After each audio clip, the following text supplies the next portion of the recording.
Good morning to you all. Let us start today about delegation of functions for financial control. Delegation of functions for financial control. It is explained in Financial Regulation number 135 of 1992. Uh,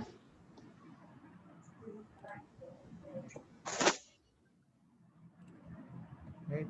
Delegation, you know what is delegation? Uh, in the management you have studied well. It's a delegation, right? Delegation of power and authority.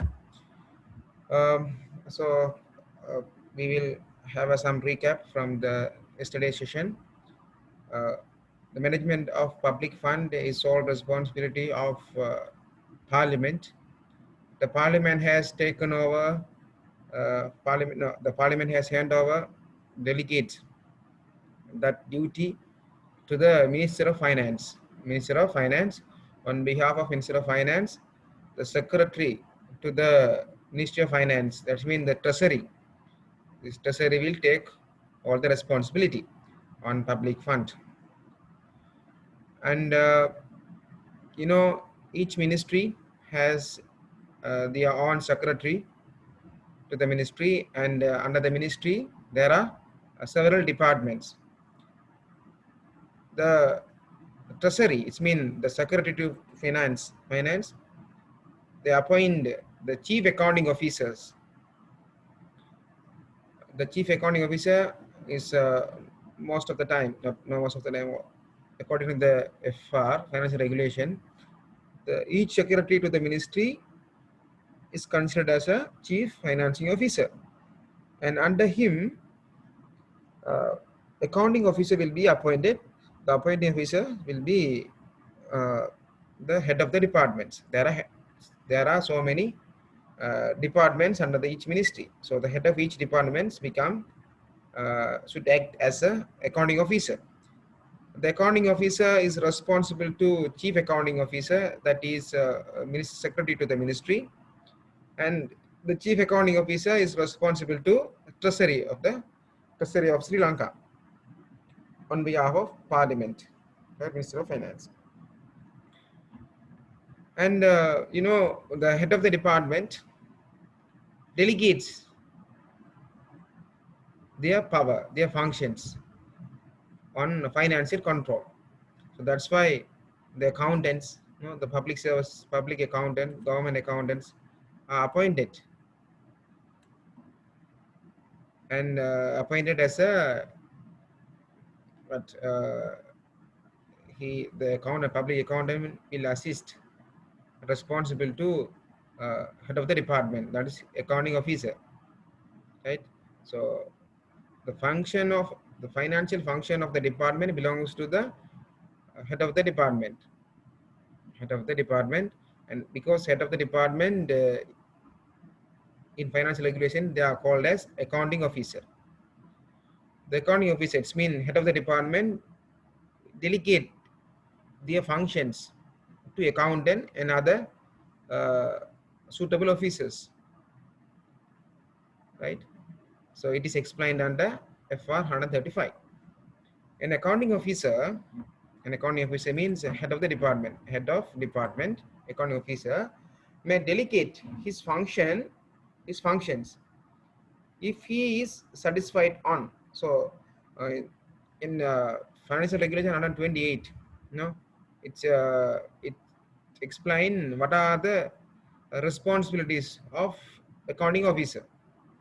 These functions, these responsibilities will be delegated to the officers, right? He may be an accountant, right? Government accountant, chief accountant, or whatsoever accountant, class 1 accountant, that class uh, accountant service class 1, accountant service class 2, like that, right? So when he delegate his function by the accounting officer, he should satisfy the person who is delegated, right? Should have enough competence, of those to whom authority is delegated, right? So for example, uh, head of the department in the university system. Vice chancellor is the head of the department, right? Head of the department. He delegates that power to the bursar, right? So like DS office, divisional secretariat, right? Uh, he delegate his duties to the accountant in Kacheri, right? District secretariat. They are the GA, right? Government agent regarding the financial control delegates the power to Kacheri accountant, right? So when they delegate his function, the accounting officer should confirm that the person, the officer who is getting, who is has get delegated, should have enough competence to perform the duties. And also, once they delegate the power, the accounting officer should monitor, right? Monitor his activities, right? So therefore, he want to implement an internal control system. Internal control system. So therefore, once they delegate it, and they at the same time, the accounting officer should implement an proper internal control system. That is the adequacy of internal checks in the system of delegations, right? The accounting officer will be responsible for his scheme of delegation. Accounting officer means the person who's delegate their power, their functions, right? The accounting officer will be responsible for his scheme of delegation and for supervising the system of financial control generally. Even though he has hand over, delegate their power, their authorities, this function, the accounting officer, head of the department, should have a supervising and control mechanism, right? His scheme of delegation of function will naturally be determined by the organization of the department. It means organizational structure.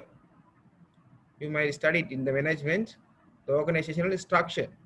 This delegation is naturally will be determined by the organizational structure of the department, except where geographical and technical factors necessitate to special arrangements. Right? In that time, they are appointing officer like geographically, right? For example, uh, for, uh, in the northern province, regional manager, regional accountant, right? For western province, northern province, southern province, so like that. And whenever possible, the duties should be so divided that each transactions passes through 2 or 3 different officers, right? So when they delegate their functions, their power, the authority to the subordinate, and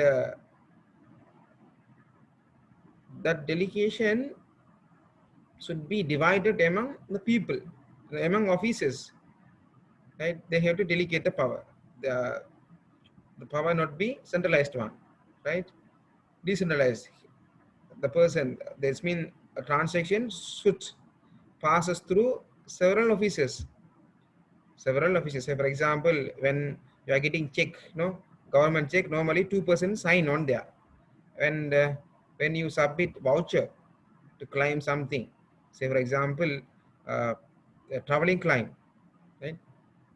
There are people, there are officers to certify that. They one person will be prepared, another person will be checked, another person will approve, right? There are so many stages. So whenever possible, the duties should be so divided that each transaction passes through 2 or 3 different officers. An officer to whom function have been delegated will have full discretion to perform duties delegated to him and will be held accountable for his act, right? The head of the department will delegate the function, say for example, to the accountant, right? Government accountant. he he should work, right? He should work with full discretion to perform the duty, right? He will commit himself. He would commit himself to perform the duty. If there are anything, any mistakes held there by the officer in that his function, that person to whom the functions are delegated, the responsible person. Say the accountant mistakenly paid overpayment, make an overpayment. Who is responsible? Accountant, right? Accountant is responsible, right? And therefore he is accountable on his act. It will so be his duty to keep the accounting officer quiet on any transaction. He should be aware of all transactions. What are the transactions done by the delegated officer? He should aware, report on the transaction to accounting officer, which involve novel principle, right? Novel principle or sufficient importance to merit the accounting officer's personal attention, right? If he have any doubt, he should communicate to the accounting officers under his level, under his authority. If unable to solve the problem, he should communicate the issue with accounting officers. On the other hand, an act of delegation will not relieve an accounting officer of his ultimate responsibility, right? According to the financial regulation, the management of public fund in a particular department belongs to head of the department, heads of the department. For his easiness, he has delegated the power to other officers. Anyhow, the overall responsibility is still in the hand of accounting officer. In the hand of accounting officer. If an officer exceeds or misuse his delegated power, right? We can observe, no? We can observe some people misuse their power, delegated power. Sometimes they are neglecting their payment, right? For their personal reasons, to get the revenge, right? So accountants sometimes they are misuse their power. If an officer exceed or misuse his delegated powers or fails to carry out his duties, it's mean negligence of duty, purposefully delaying the payments, right? Duties, he will be accountable for such act and defaults, right? For that kind of behavior, he is the responsible person, right? If anything made wrongly, for that mistake, the accountant is responsible. So it's mean the delegated one. And in such case, however, an accounting officer will not be held responsible unless the excess or misuse or defaults are attributable to cause with his control.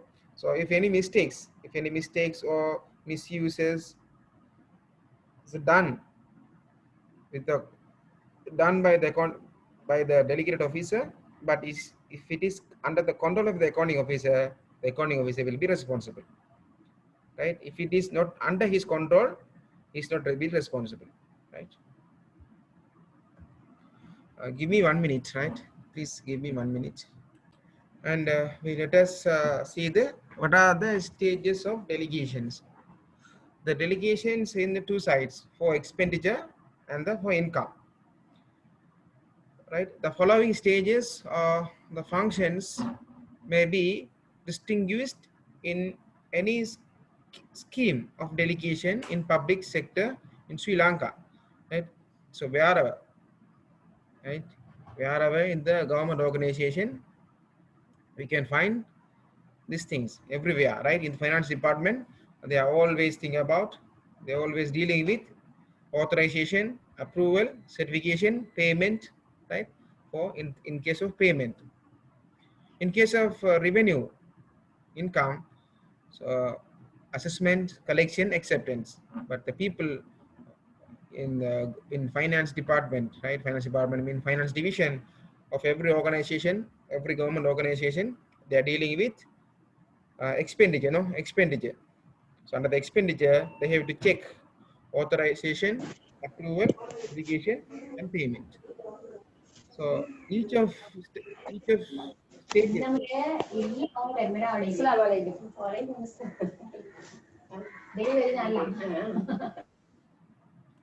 right? So they are dealing with authorization, approval, certification, payment.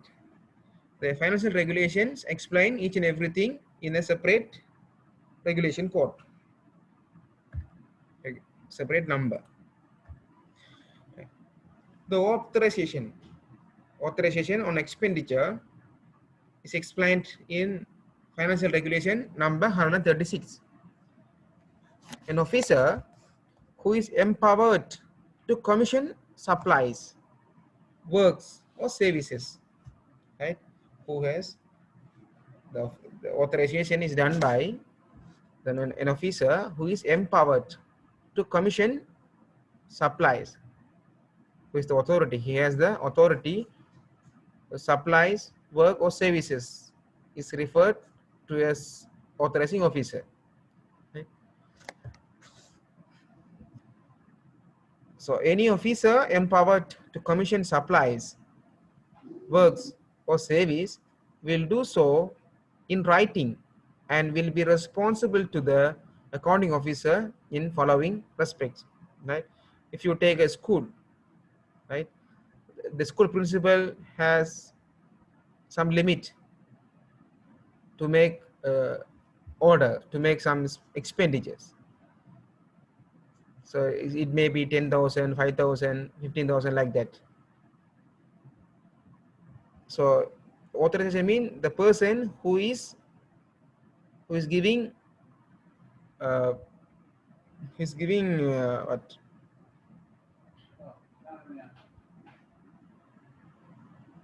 So for example, for in case of appointment, no appointment. Uh, so for example, development officer. This development officer appointment is given by whom? The minister secretary of the Public Service Commission, right? So he is the authorized person to construction of the building in a school, right? Who is authorized person? Who is giving authority to the officer? The authorization is an officer, right? Who is empowered to commission supplies.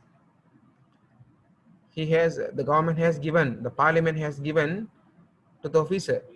Uh, Parliament has given the power to an officer, right? That person has become an authorized person, right? So the persons differ based on the amount. For the large buildings, right? For the large construction,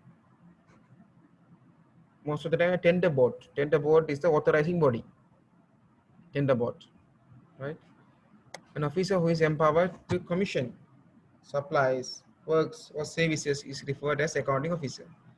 Any officer empowered to commission supplies,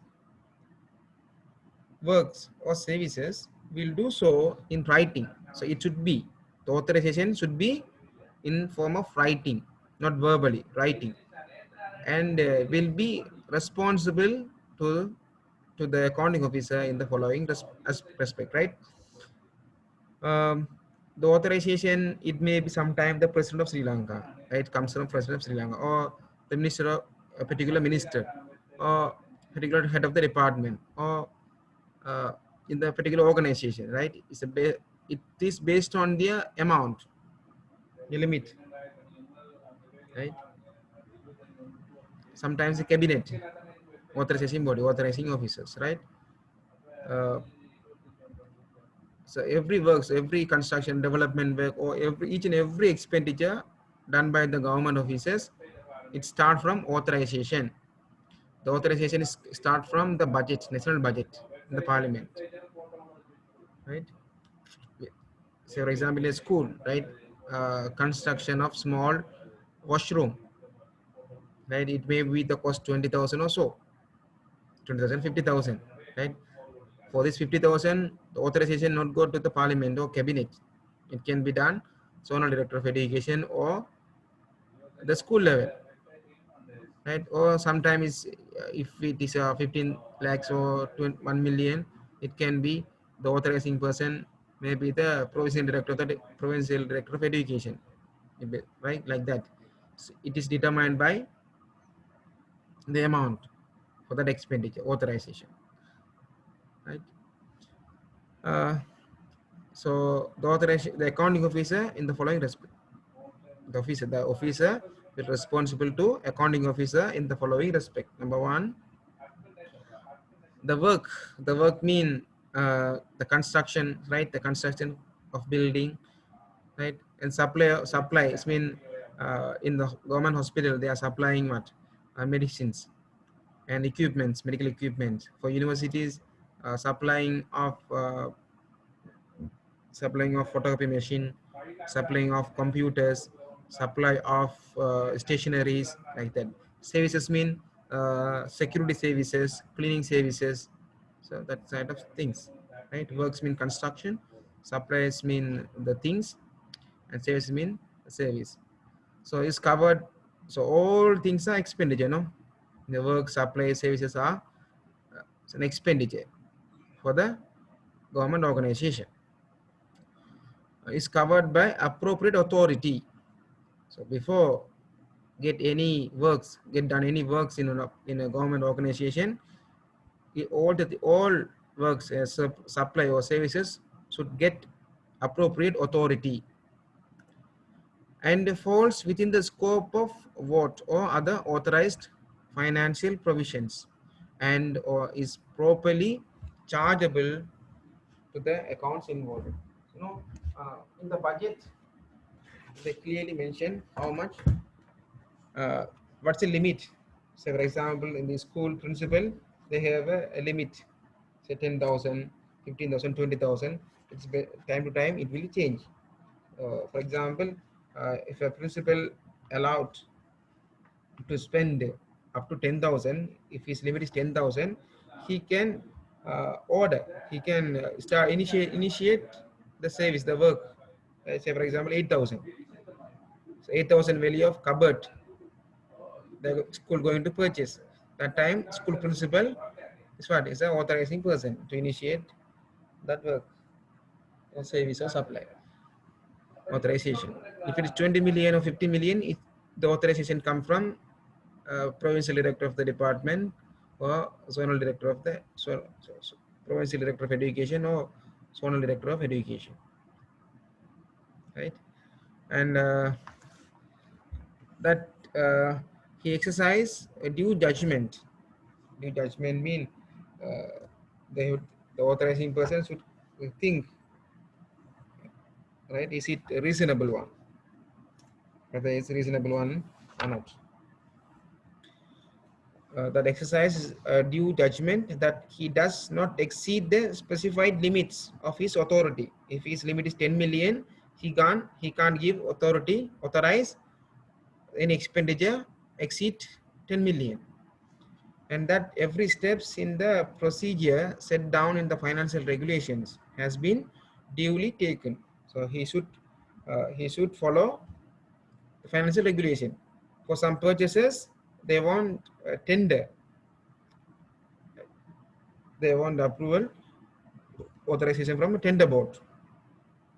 So for some purchases, they can done without the decision of the tender board. For some purchasing, officers need decision of tender board, right? It's based on the limit. And the third one, the commitments which are expected to mature for the payment in a particular financial year and do not exceed the funds available, right? So the annual budget for the expenditure is already defined. When they give authorization for any expenditure, the authorizing officer should check if works has done finished, do we have enough fund to settle, that kind of things. And next one,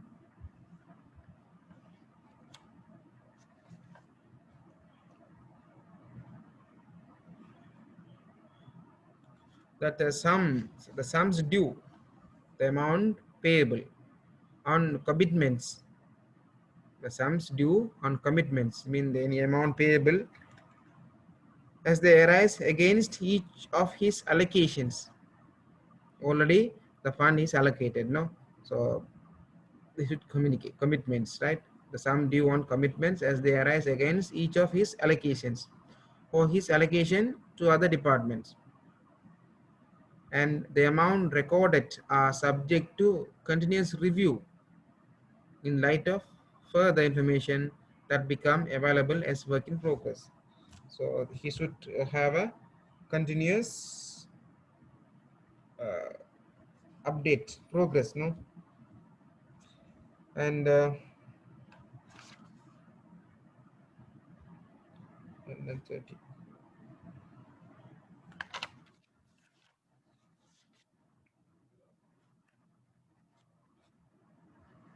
And here and the information mentioned in 4 here, this one above, is passed periodically to the certifying officer, right? It should be handed over to the certifying officer.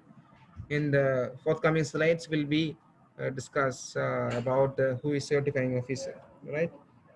And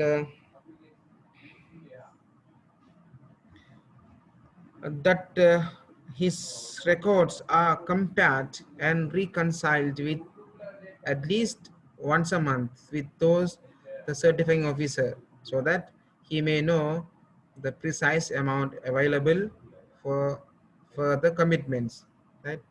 So if he's the, for example, the allocated amount may be 100 million, allocated amount for works that year 100 million.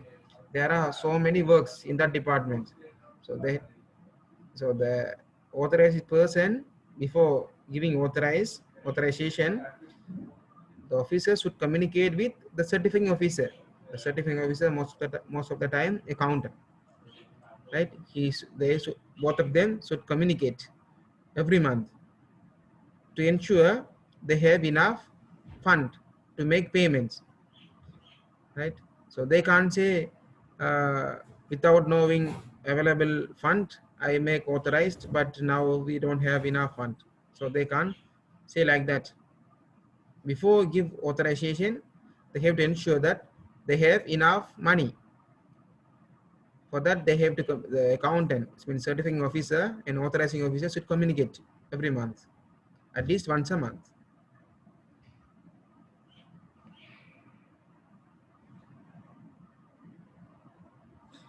That in any case involving reasonable doubt as to the availability of funds, or as to the economy, it's been efficiency, efficiency on his operations, and financial property of transactions generally, he seeks the advice of accountant or officer in charge of accounting operations, right? If you have any doubt,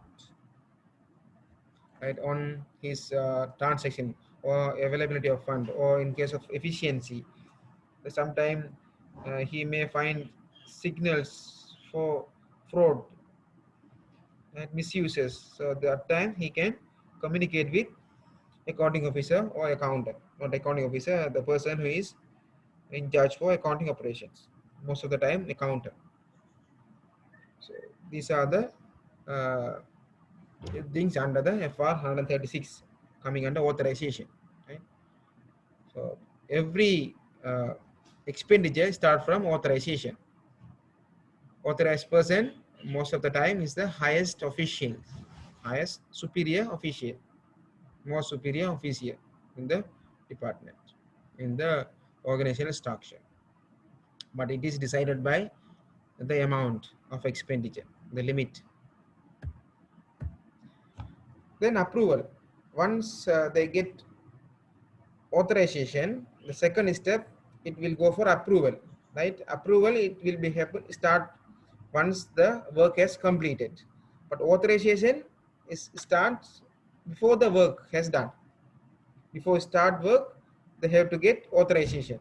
Once they get authorization, people start to work, and then Once they have completed their task, then they will go for an approval, right?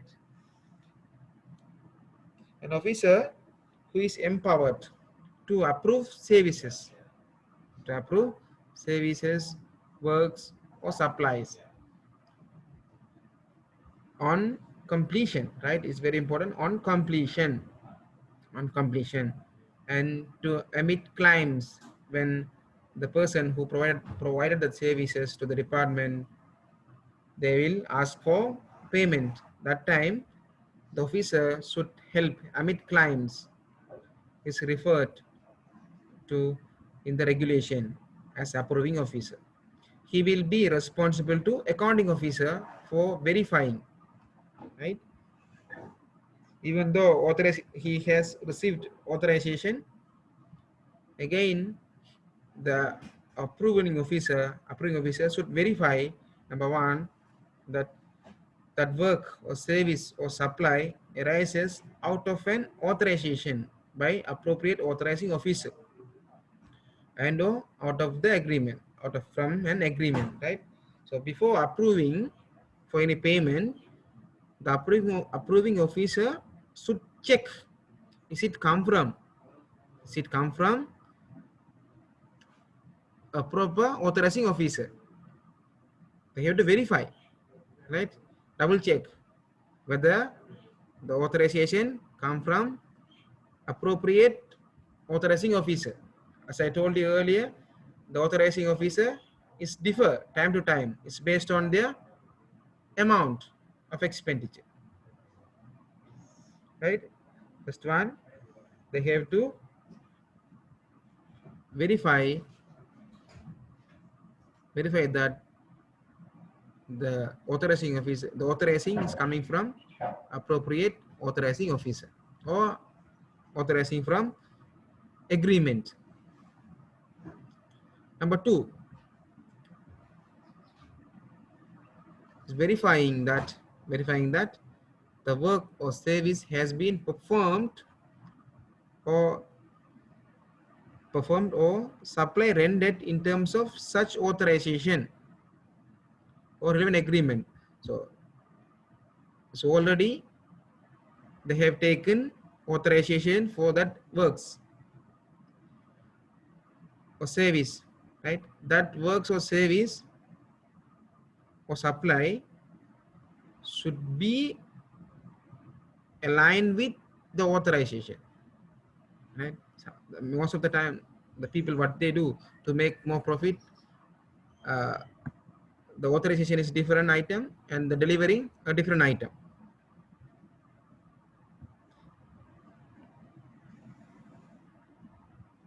right? So the approving officer should certify that they should verify the delivered amount and the delivered items and the authorizing items are same,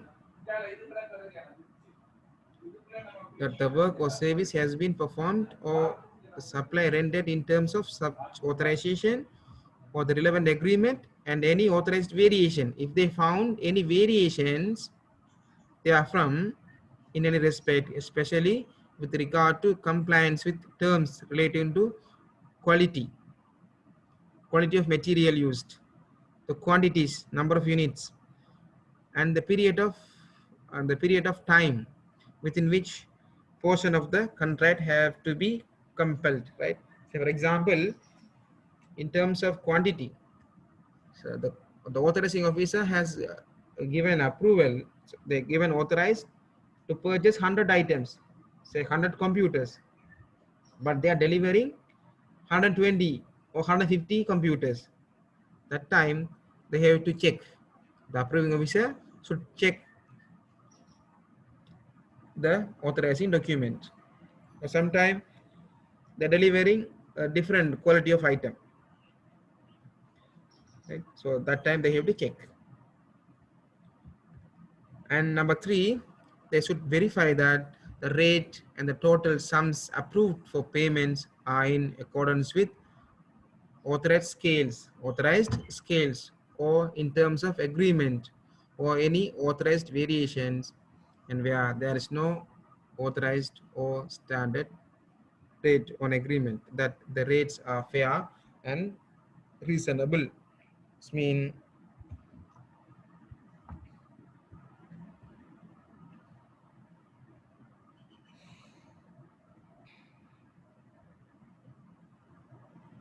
they have to ensure that the rates, no, the code, the bit rate, the total rate, total sums, right, the total amount approved for the payment are in accordance with authorized scales. So already they have taken authorization, no, so they have to compare, right?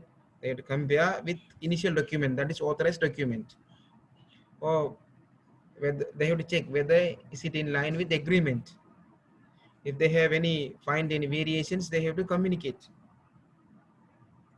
and also they have to check the rates are reasonable.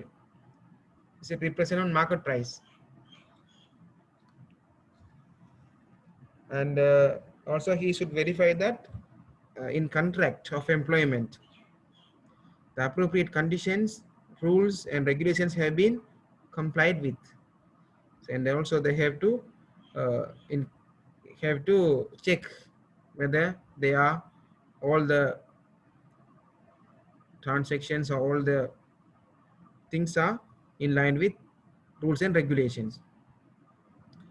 And they should verify that in case of supplies of items, they have been examined and correctly taken on charge.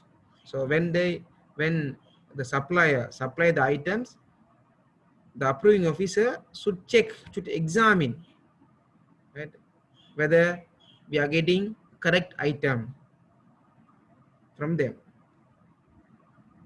They have to confirm. It's responsibility of approving officer that the case of supply they have been examined and correctly taken on charge, or otherwise, so if there are any variations they have to account for that, otherwise accounted for in terms of regulations or instruction of the government.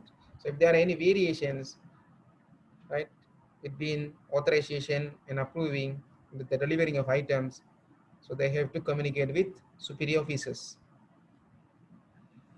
in writing, no. And finally they should verify that in case of bill of payments of electricity, gas, water, telephone, right, and other similar services supplied, they are checked with registers kept to show the monthly meter reading and other relevant particulars. Even for the telephone bill, when approving the payment, they should check the previous records. They should with previous records. Say for example, in the office getting monthly bill 10,000, 10,000, 9,800, 10,900, 10,500, like that. But this month they are getting 50,000 electricity bill. So the huge deviation. This time the approving officer should care serious effort to find out the causes for these variations. Are there any misuse of electricity? Right? If amounts billed in a particular month deviate widely from the average normal usage, normal monthly consumption pattern, such cases should be investigated and remedial actions should be taken where necessary. Right? So these are the things under uh, authorization, so not authorization, approval, right? And certification of vouchers. Certification of vouchers. You know that for each and every claims of payment, it should be channeled through vouchers, no? Vouchers. If you are providing any services, if you provide any items as supply, you have to fill voucher, right? For payment. You would submit a voucher for payment, right? For claims. So this certification of vouchers, it is explained in financial regulation number 138. This is most of the time accountant, right? Accountant, an officer who is empowered to certify vouchers is referred to in this regulation as certifying officer. Who is a certifying officer? An officer who is empowered to certify vouchers, right? Is referred to in these regulations, Ismail finance regulations, as certifying officer. He is responsible to accounting officer.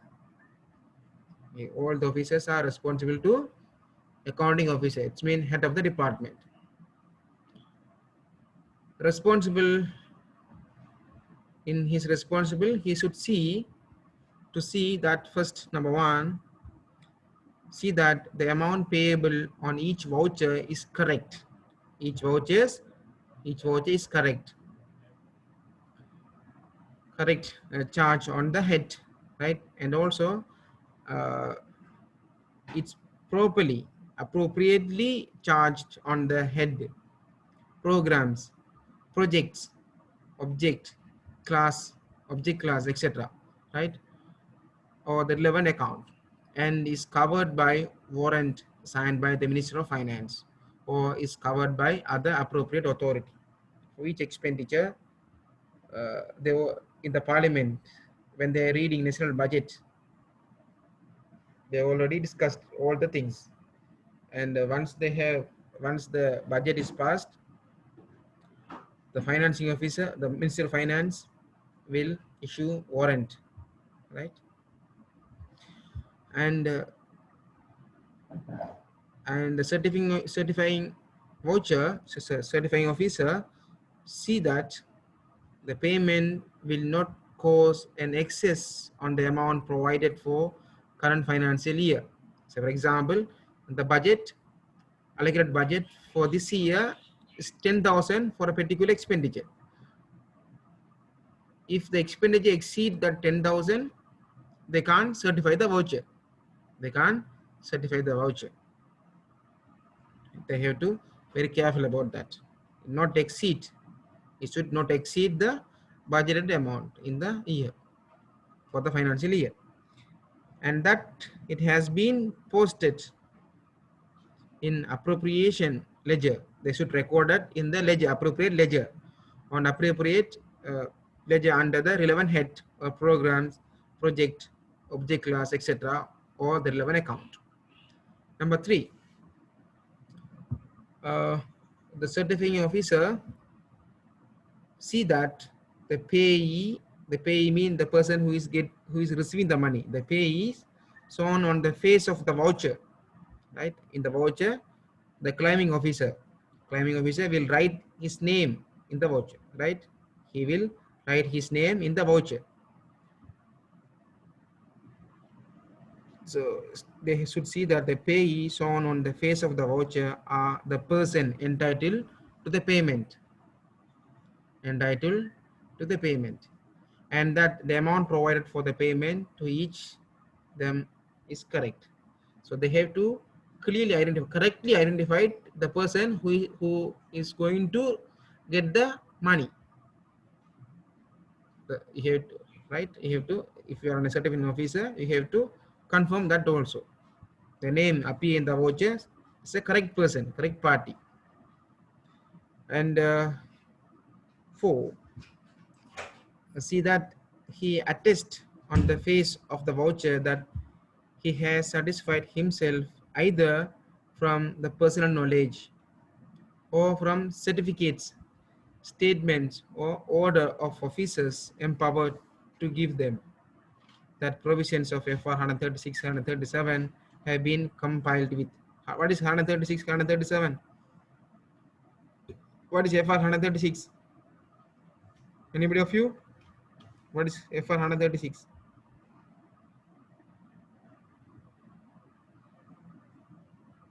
Please respond. 136 FR authorization, right? FR 136 authorization, 137 approval, right? Approval. So before certifying the voucher, the certifying officer should check whether it's come from an appropriate authorization officer. And again, they have to check whether this voucher, the expenditure is coming from proper approval officer, proper approving officer. And the certifying officer should see that the certificates referred in form in here this year, right, earlier on. So so for example, building, right, uh, the department get a building, no, the contractor already completed their building work, then they are filling voucher to get money from the accountant. That time the accountant go and check the building whether all specifications are correct. So then for that things, technical officer, engineers will be appointed to that. So based on the certificate of the engineer or technical officer, accountant maybe confirm the service. So it means that the certificates are attached to the voucher, or that letter bears a note quoting the reference to the files in which they appear, right? All the documents, certificates, letters should be attached with the voucher at the time of claiming payment. And they see that all relevant deductions and those notified to him or authorized or required to be recovered have been made, particularly in respect of prepayment of advances, contributions, surcharges, penalties, forfeitures, or other liabilities, right? So for example, when you are getting supply from your supplier, if you make any advance payment, you have to deduct that advance payment when you make payment to that supplier, right? If you want to make any fines, penalties to that officer, you have to, if you're a certifying officer, you have to deduct, you have to confirm deductions. And also see that the voucher is accurate and complete in every detail. It's complete in every detail, right? There is no blanks in the vouchers. Everything should be accurately and complete in every detail. And also should see that exercise judgment. Based on this, judgment is based on his experience, right? Experience. Judgment, discretion, and initiative in the light of the general conditions prevailing in the department in which he serves. For example, an authorizing officer is responsible, right? Start from authorizing, right? Each authorizing officer is responsible for keeping within his own allocation. If he's right, on allocation. But if certifying officer sees that there's a danger of commitments exceeding the allocation, right? Allocation is 10 million, but the works exceeds 10 million, say for example 12 million. That time he should draw the authorizing officer's attention the matter, and the certifying officer should communicate with authorizing officer about the issue. Moreover, there may be occasions when a certifying officer has serious doubt on accepting vouchers which appears correct in every formal respect, right? They may be have a doubt on their voucher. Again, a general standard of financial management or particular transactions may have discreting features even before the stage of vouchers preparation is reached. In any such cases, the certifying officer concerned has the right and the duty to represent the matter to his superior officer. If the certifying officer have any doubt or clarification, he should communicate their superior officer, and they have taken everything in writing, and if necessary to the accounting officer, head of the department, personally, with a request for specific written direction. and finally the payment of voucher, right? uh, we will